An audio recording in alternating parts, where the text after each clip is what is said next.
All right, so this is a video on how to prepare Allegretto 2 for a recital. So the first thing we're going to talk about is the G's.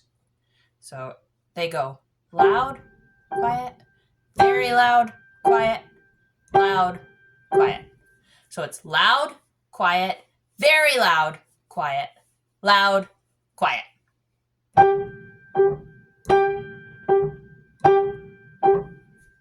So that's the most important thing to practice. Loud, quiet, very loud, quiet, loud, quiet. The thing that makes this song kind of unique is there's no melody and no harmony. So both hands are equal. So it does not require the amount of hands alone practice in the 2-to-1 ratio that other songs do. It still requires a 1-to-1 ratio of hands alone practice. So you should do a right, a left, a together. A right, a left, a together. And you can always practice one hand, usually left hand extra, because it's harder.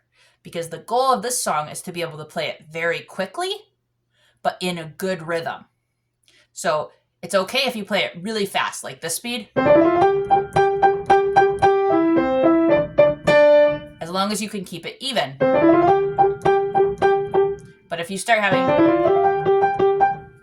getting uneven, then it needs to be at a slower speed. So it needs to be at whatever the maximum speed you can play it without making it sound rushed or having one hand get ahead of the other. So I'm just going to show you how the beginning should sound with the G's. So do you hear how I had a loud, quiet, very loud, quiet, loud, quiet?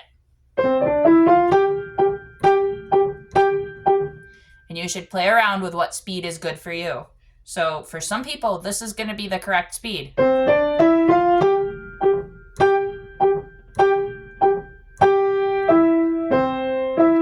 And for some people, it might be closer to this.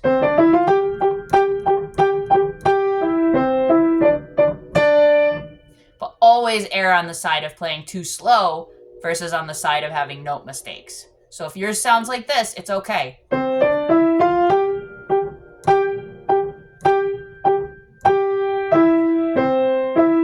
All right, so far we've talked about speed, which is also called tempo in music. We've talked about the G's. Now we're going to talk about the other accented notes.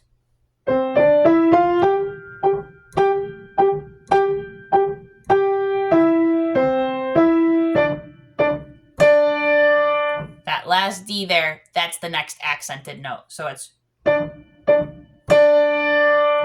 short, short, loud. Let me show you from the beginning.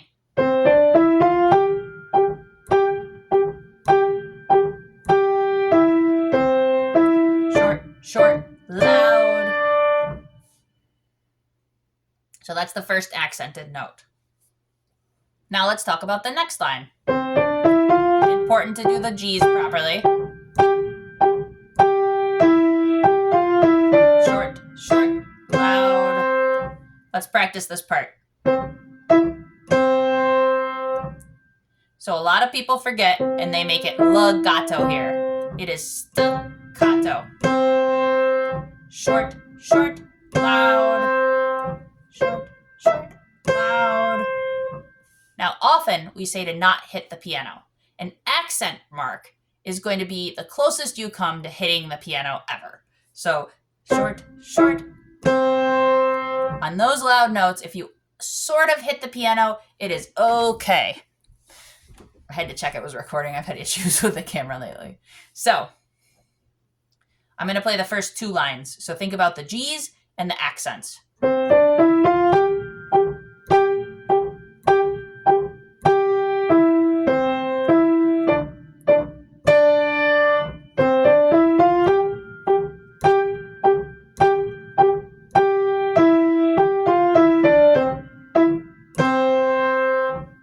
Let's talk about line 3. So this part is going to be a little quieter, except that accent. So listen, a little quieter. You might notice I get a little louder as I go up. Listen again, see if you can hear it.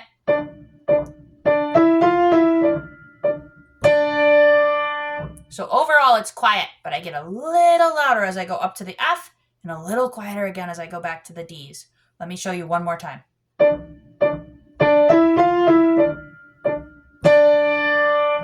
Now I'm going to do the same thing with the next part, but it's like I turned the volume for everything up.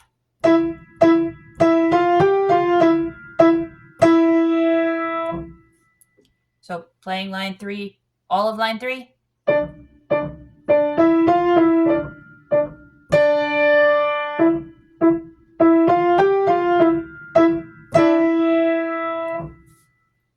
Let me play line 3 one more time. So see if you can hear it. The first section is a little quieter.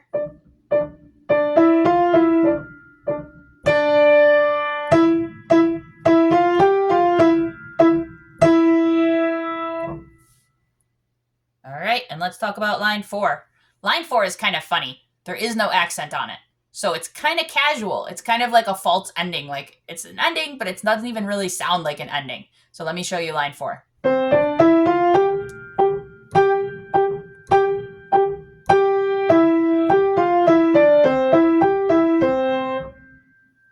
That's it. It's super casual compared to all the other lines. It's just... If you want to do something fancy, you get a little quieter as you go down, and then get louder as you go up that way, and quieter down that way. So it sounds like this.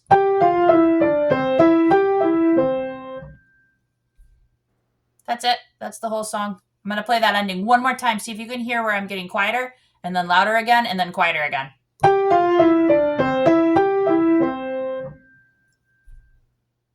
All right, I'm going to play the whole song. Try really hard to listen. I'm going to play through it twice. The first time I'm going to talk and explain what I'm doing, and the second time I'm not going to say anything. So see if you can hear it both times. Remember the G's. And then the accent.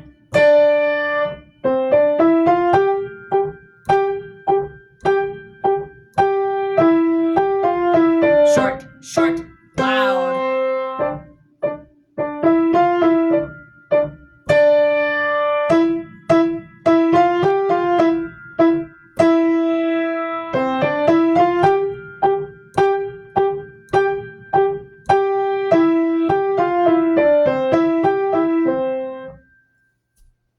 Now, I realize I showed you a lot of hands together on this song.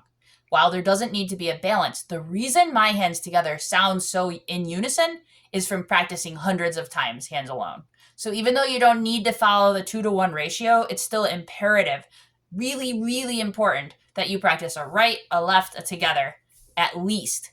And if you have a hand you struggle with, like I struggled a lot with left hand when I was learning it, even though I am left-handed, you practice that left hand extra. Or if there's a part you struggle with, practice hands alone on that part extra.